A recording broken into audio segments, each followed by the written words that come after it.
All right, you've been waiting on a brand new edition of Village Vice, and we are ready to give it to you. He is Zach Blackerby. I'm Brad Law. And Zach, Wednesday was an interesting day. There were ups, there were downs. It was an emotional day, and we're going to talk about whether it's a net gain or a net loss or a net neutral. But Wednesday was very active in terms of Auburn fandom.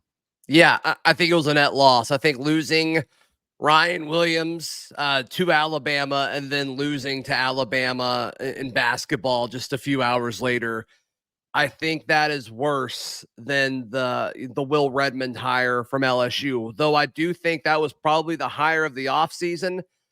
I just think the opportunity cost lost of missing out on Ryan Williams is a major, major bummer. All right, let's talk about that because I don't know that I agree with that. For folks who don't know, let's explain Will Redmond, though, and talk about his position, what he did for LSU, and presumably what he's going to do for Auburn. Yeah, it's tricky to talk about these positions because these are the guys behind the curtain. These are not guys that are on field. They are not guys in the public spotlight, but they are guys who make programs better. And so sometimes when you talk about these types of hires that are huge, that are going to make an impact, it's easy to make it sound like we're making a big deal out of nothing. But Will Redmond, what he did at LSU when Brian Kelly took over, first off, he was retained, which in a player personnel role, that is unusual. You don't see that a whole lot, Brad. But LSU, I mean, it was a mass exodus during that coaching transition. And so the Brian Kelly era started with LSU having less than 40 guys on scholarship.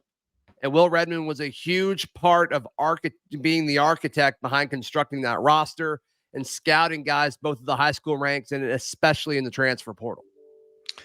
And in this age of football that we're in now, you really need somebody like this. There are lots of secondary benefits and other benefits, tertiary benefits of having someone in this position. How much more time does Hugh Freeze get to spend connecting with selected recruits? How much more time can he focus on game planning? Other coaches doing the same thing. I just think that there are trickle-down effects from this, and you must have somebody who's good at his job or her job in this position in today's era of football. Yeah, and I think he's the best. I mean, Football Scoop, which I mean, I think they kind of covered this niche of college football probably better than anyone. And Football Scoop named him. He's like the reigning like player personnel guy of the year, right? Mm-hmm. I mean, those type of accolades for folks that follow this specific part of staffing throughout college football think he's the best. They think he's a rising star. And so it's a huge deal that it got. And then like you talk about the tertiary benefits of this, the things off to the side that may not directly impact his job. But what's been the biggest debate during the outside of quarterback during the first year of Hugh Freeze's tenure is, well, how involved should he be in the offense? We all agree he should be involved more, but is it worth sacrificing these other things? With a guy like Will Redmond, he can handle a lot of the recruiting, a lot of the logistics as far as who's traveling where. That's something Hugh Freeze doesn't have to worry about anymore. And that is another huge reason why this could help Auburn, both from a roster building and a program building standpoint, but also their offense in 2024. I love the fact that in the first 4 minutes of the show, we've used tertiary twice. I wanted to keep brand. You said it, and I'm like, all right, I don't think I've ever said that word before. I'm going to take a stab at it. I hope I used it correctly. You did. You nailed it. It was very well done. So, all right, so let's take that. So let's take that position and a guy who's going to, really touch the entire team with a broad brush and impact the entire team. Yeah. Now let's take Ryan Williams. Let's take this recruit who was committed to Alabama for a couple of years. All indications. I mean, I would think anyway, most Auburn fans at some point in the last month thought he was going to flip to Auburn. Like that's, he literally decommitted from Alabama. It's like, why else would you do that if they were still the favorite to land his services? Yeah. It followed the model, right? Perry decommitted from Alabama, committed to Auburn sometime after that. Cam Coleman decommitted from A&M, committed to Auburn sometime after that. So and that is the pattern, not just in those two instances, but that is typically how I think Perry was a true flip, but It doesn't matter. They Yeah. still, yeah. You saw the writing on the wall. Sure.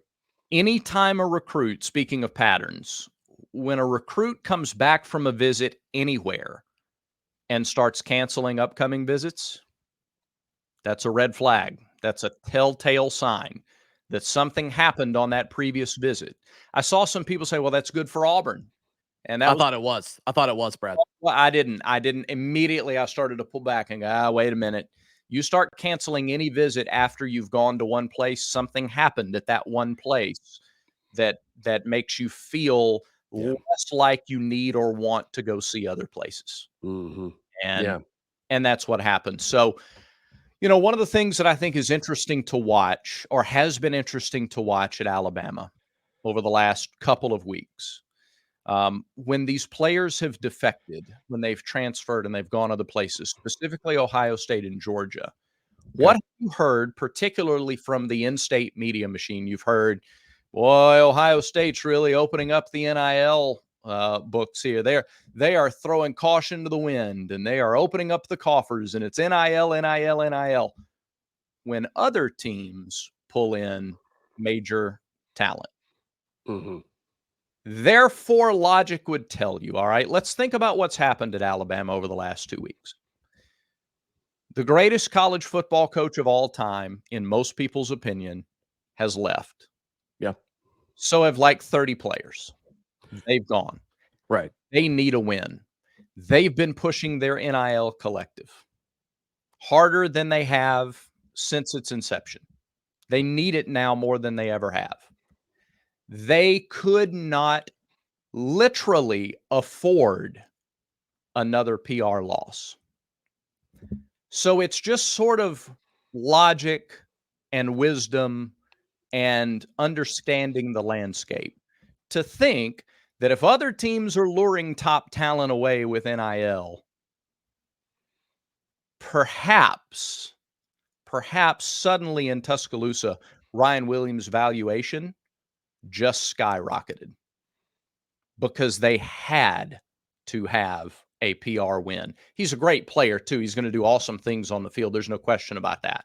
But I just think that all of this boulder flying down the hill over in Tuscaloosa, they had to find some way to slow down that negative momentum. Sure. I mean, his value in Tuscaloosa probably shot up, but I can't imagine what his NIL package at Alabama is different, if at all, than what Auburn offers. I refuse to believe that it's that much of a difference. And what have we heard over and over and over and over again about recruiting? Yeah. It's all about relationships.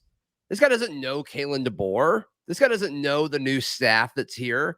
And he's been to Auburn at least half a dozen times as far as what we know, what's been reported. It's probably been more than that. And he talks to these players all the time. And so for him to commit to a staff that he doesn't know, when this was an opportunity for Hugh Freeze to kind of step on the neck of Alabama and missing out on that, Brad, I do think it's a big deal. And I don't even know if it's necessarily about Ryan Williams. I think it's about the opportunity that they missed out on yesterday. And so that's why I think it's a big deal. One, pro for Alabama, and two, I think it's a big knock against Auburn. Yeah, I could not respectfully disagree any more than that. And I think you just illustrated why there are some times that something in our world talks more loudly than relationships. And I absolutely, with no inside knowledge on this whatsoever, I 1000% believe that those NIL packages were probably similar up until he decommitted, up until his official visit last weekend to Tuscaloosa. At that point, I think that the opportunity cost algorithms changed for both of these teams. And I think that while Auburn's NIL package might have had the opportunity to rise a little more, I think Alabama, and I'll use the D word, I think Alabama is more desperate for that win. And I think that NIL package probably parachuted a great deal. Maybe. I mean, whatever they gave him, it's worth it, because now you can, the whole narrative, at least for the next few months, the narrative of Kalen DeBoer being able to recruit the South, that goes away because you got the best receiver to come out of Alabama, what the top 2 receiver to come out of Alabama, arguably ever. You got him when momentum was moving away. So until early signing day, that narrative has to go away because they did it. They pulled it off. And to me, I think that's devastating for Auburn. I mean, that's just I think it's important. I think landing the best player in the state that we've seen since Julio Jones is a big deal. And Auburn had a chance to land him. They didn't do it. And they went to the guy that you're saying can't recruit. I mean, that's a big deal. I think you're going to see now this recruiting class. I don't think Auburn is in shambles because they lost Ryan Williams. I agree. I think it's more about who you lost him to versus actually Ryan Williams. And I think Ryan Williams is exceptional. But I also think Auburn has 4 really good receivers in this class. I think only one of them's in the same tier as Ryan Williams, and that's Cam Coleman. Maybe Perry Thompson. We'll see. But, I mean, I think it's a big deal. And then to take it a step further, your basketball team loses to them. And that's just I don't think it was a good night for the Auburn Tigers. No, that's fine. I just don't think that, we're surrounded by sackcloth and ash because of the events playing out the way they played out. I think we found out about if we transition to basketball now. By the way, what in the absolute bleeding sky are we doing starting a broadcast with a football player when all we want to do is talk about the growth of basketball and in the state of Alabama? That's what these 2 coaches want to do. ESPN continues to be the most tone-deaf organization in media right now because you've got the most anticipated basketball game these 2 teams have played in a decade. And not only are we going to bring on a football player, we're going to bring on a golfer as well. We have no clue what our audience wants. Anyway, all right, moving on from that. We said we needed to find out what this team would do in a close game. Real quick, Brad, this is just ignorance on my part, and I want to know. Radio broadcasts and TV broadcasts are different. How often do you guys at the Auburn Sports Radio Network, how often do you guys interview people during a call? It doesn't happen. I feel like that's a new thing. And I don't like it. Like, I'm fine with it during baseball. Because it's a different thing. It's a slower sport, and it's more of a casual conversational piece anyway. But during this interviewing player, and I don't know if it's the ascension of the Manning cast on Monday Night Football, which I actually do think that's a big part of it. And it's like, are people just not realizing why that's a special thing? And they're trying to do both at the same time. It's just a weird thing that we've seen. We've seen during a lot of Auburn games this year. And it's just interesting. I don't fully get it. I think that's part of it. And the success of the Manning cast, I think, is due in part to the fact that you can watch Monday Night Football. You can watch the regular telecast of the game. And you can choose. Like, we put on YouTube, we put our broadcasts. So Andy and Sonny or Andy and Randall, you can watch them call the game. And a surprising number of people do that. They find it as a second screen experience or a second content experience during the game. Yeah. But to combine the 2, hey, for all the television producers that are watching our show, we know there's so many of you. Your audience doesn't want that. Your audience wants the game. Tell you what else your audience doesn't want. Your audience doesn't want you to spend a whole segment talking about another game.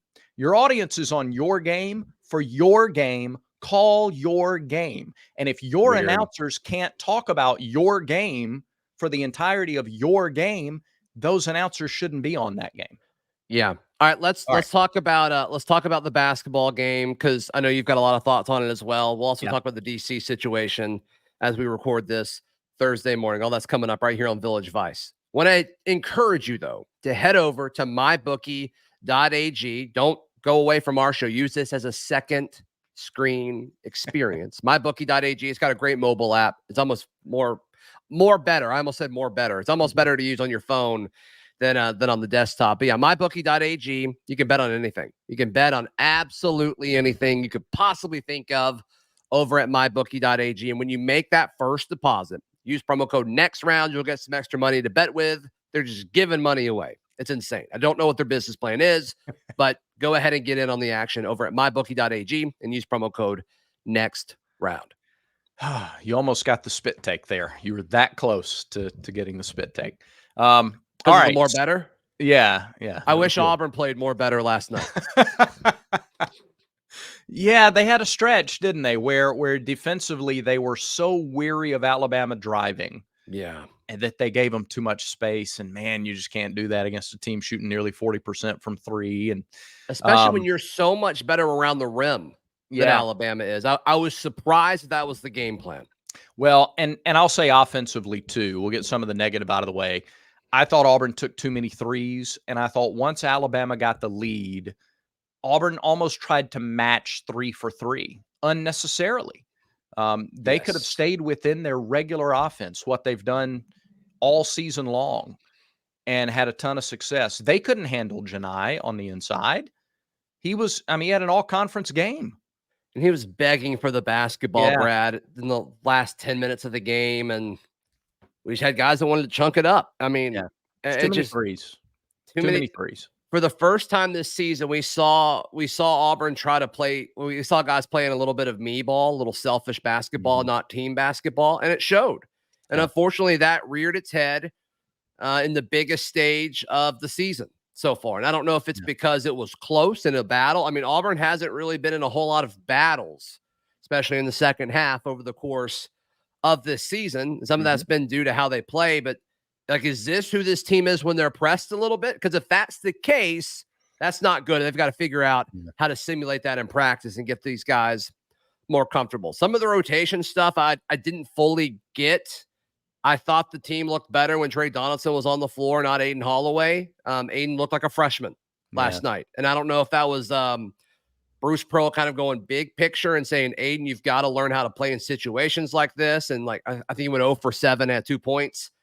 It's like your McDonald's All-American shouldn't be doing that, Brad. And that was the biggest game of his career so far. And so hopefully when that opportunity arises again, he'll be better prepared. Yeah. I think you're right. Had 3 assists and 1 turnover. Even the assist numbers were a little lower than what we're used to seeing from Aiden. He didn't look comfortable, Brad. Yeah, you're right. I think Texas A&M and Alabama are the 2 teams that have done the best job defensively, and now other teams are going to start to guard him a little higher up or a little further out and try to pressure him a little bit more. And so the hope is now you're 1/3 of the way through the season. You've had a couple of these games where teams turn up the heat further out on Aiden, that it is exactly what you said. I think it's a great point. A learning experience. You have to be in the lab, and every now and then you have to fail in the lab before you can kind of find your breakthrough. Looking at things, and we could talk about the game more sort of in detail. I thought you did a really good job of that on your reaction show on Locked On Auburn. Thanks. People can go and listen to that. I think let's try to look big picture just for a minute. Sure. You're now 1/3 of the way through the SEC schedule. You have 3 teams at the top of the standings right now: Auburn, Tennessee, Alabama. Okay. The one loss that each team has suffered came on the road. If I ask you to rank the 3 losses, all right, best loss, worst loss, how would you rank them? Tennessee's loss at Mississippi State, Auburn's loss at Alabama, Alabama's loss at Tennessee. The loss at Mississippi State is the worst of the 3. Okay. I think Tennessee's better than Alabama. So I will say the second best or second worst loss is our loss last night at Alabama. And then the best loss is Alabama losing in Knoxville. You think that's the best loss? Like that's the 22-point loss at Tennessee is I don't think point differential really matters though. It doesn't matter in net, right? It doesn't matter in any kind of analytic, as far as my understanding. Well, I know that all those analytics last night with a 4-point loss on the road didn't hurt Auburn at all. They didn't drop one spot in any of those metrics. They literally didn't lose anything other than the game head-to-head, which I'm not saying that doesn't matter. But in terms of the analytics, it didn't lose any. It didn't lose a place in any of those. So I think Auburn's loss at Alabama by 4 is by far the best loss of the 3. Yeah, I also don't think it matters. I think Alabama's loss at Tennessee is the worst loss of the 3. I'm shocked. No, I think I think whenever you compare transitive things in college sports or any level of sport, like I think it gets really hairy because one, it doesn't matter. Yeah. And two, it's like, well, two of those teams that we're talking about played each other. And so the one that's that one is going to be in the best situation. So Yeah. I don't think it's a big difference if you lose by 4, if you lose by 10, or you get blown out. I think when it's all said and done, you lost. And you've got to figure out why you lost and why you lost by that amount. And you got to fix it moving forward. And so, I mean, it seems like Alabama's adjusted to that loss. Can Auburn adjust to this 4-point loss? That's more important than the point differential, in my opinion. All right. And I think if you're, if you look game by game scope, that's right. I think if you look committee wise, maybe those things do matter a little more. Would love to read the comments today and find out what everybody else thinks. Committee wise, is in like the people that put the bracket together. Yeah. Yeah. They're not going to care. Okay. I don't think they're going to care. Well, I mean, I think they care about the metrics. They look at the metrics, and the metrics weren't really impacted at all by the loss. So I just can't imagine seeding. Like, is Alabama going to be a 4 seed instead of a 3 seed because they lost by 22 instead of 6? Like, I don't think that's how it works. I think it could. I think it could be the difference between the last 3 and the first 4. But at that point, if you zoom out even bigger picture, at that point, if you're the last 3 of the first 4, what does it matter? It doesn't really change that much beyond the first weekend of the tournament. Right. All right. You said it gets really hairy, Zach. Before we get into some other conversations. Nice. Thank you very much. Tertiary. I thought you did it on purpose. If you find that things are getting a little hairy for you, then you need to call our friends, or if you need to go online and visit our friends at Manscaped. Manscaped.com, 20% off and free shipping when you use promo code VICE. Get the new Performance Package 5.0 Ultra before Valentine's Day. Give that special gift to your significant other. The Performance Package is designed to elevate your grooming game and shine like the heartthrob that you are. Join the 10 million men worldwide who trust Manscaped with this exclusive offer. Manscaped.com, promo code VICE, 20% off, plus free shipping. As a part of this Performance Package, Zach, a little happy ending for everybody. There's the Manscaped Refined Cologne. It is the Valentine's Day touch to your grooming routine. Just elevate that grooming routine, set the stage for a romantically smooth celebration. An RSC, a romantically smooth celebration. When you go to manscaped.com, use promo code VICE. Okay, great. Thanks. Great. Yeah, thanks. Thank you, Manscaped. Okay. We won't have time for stat time today, but let's just touch briefly on the no DC situation. One, don't think it's a huge deal that it's taking so long. I don't think there's any difference between it happening on the last day of January versus the first day of January. We both agreed on that a few weeks ago. Yeah. I do get the impatience because people are passionate, people are care, they want to know. They don't want to feel like Auburn's behind. And I don't think that's the case. If anything, they're doing due diligence, but the longer it goes, the more I wonder who it makes it more likely that it is. I mean, DJ Durkin, there was a lot of momentum this past weekend that it was going to be DJ Durkin. And then there were some reports that were saying, okay, now that the Houston Texans season is over under the current NFL CBA, now he can talk. Chris Kiffin can talk to Hugh Freeze. Does the fact that it's going longer means it gives them more time to talk? Is this because folks at Auburn are looking in and making sure everything with the DJ Durkin and situation in his past is clear and that they understand every detail of that? Because you need, if he's the hire, you need to understand every detail of what happened at Maryland. There's no question about it. Sure. Or does this mean, they're looking elsewhere? Durkin supposedly turned down Mizzou, which is a program that is trending in the right direction. It's not Auburn, but like Mizzou is not it's a better program now than it was 3 years ago. Hats off to Eli Drinkwitz. Did not see that coming. It's like, I don't think it's an awful job, but for him to turn it down, like he must want to be here. And he wouldn't just do that unless he thought he had a real shot at it. So I think you can make the argument for a few different folks, the fact that it's taken this long. Can I throw something to you out of left field? Yes, absolutely. Sure. With some NFL, we're talking football though, not baseball. Right. With NFL job openings being created now and Harbaugh going to the Chargers and some. I just wonder if there's any domino effect from that would impact either of those guys. Good. I mean, Harbaugh and Durkin have worked together before. Interesting. He hired Durkin as his defensive coordinator at Michigan when he first got there. That's right. And that's how he got the Maryland job. He was in the league already as a defensive coach at Michigan. So I just wonder if some of the hang-up is because now you're starting to see some changes in the NFL and guys are weighing some options and having conversations there. And Durkin, he worked for the Falcons for a little bit, right? Am I remembering that correctly? Let me pull that up. I know he worked in the NFL for a season. He was a consultant for the Falcons in 19, whatever that means. Whatever that means. So I don't know. That's a thought. Just as you were laying things out, and I was thinking about the NFL landscape and some of those jobs coming open. I wonder if that doesn't delay things. I agree with you wholeheartedly, which is nice to do on today's episode. We like each other, folks. Promise. We do, like a whole lot. But you're the best. So I agree. I don't think it's a rush. I don't think the timing impacts a great deal at this point. And I do think it's massively important for all of the I's to be dotted and all of the T's to be crossed. You make sure you get it right. And then once you're absolutely sure, then hey, hit the starting block and let's take off. Yeah. Also, go ahead and hit that subscribe button and that like button. It really helps out the show, helps out the channel.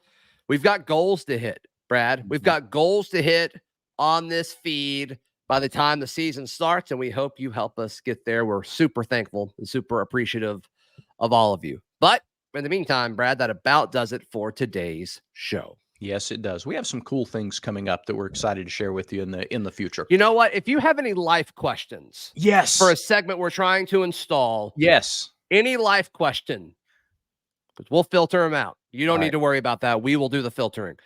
Comment down below. Yeah. So can we go ahead and tell them the name? It's right there. Let's do it. New segment we're going to do. If you guys like it and you want to participate, seriously, and it can be serious life stuff or not serious life stuff. But if you need advice, you may need some village advice. So bad. So leave those questions in the comments. So bad. And we'll get to them on future editions of the show. All right. Thank you, everybody, for watching. Remember, everyone has vices. Don't let them tell you they don't. Everyone has vices. Make sure Village Vice is one of yours.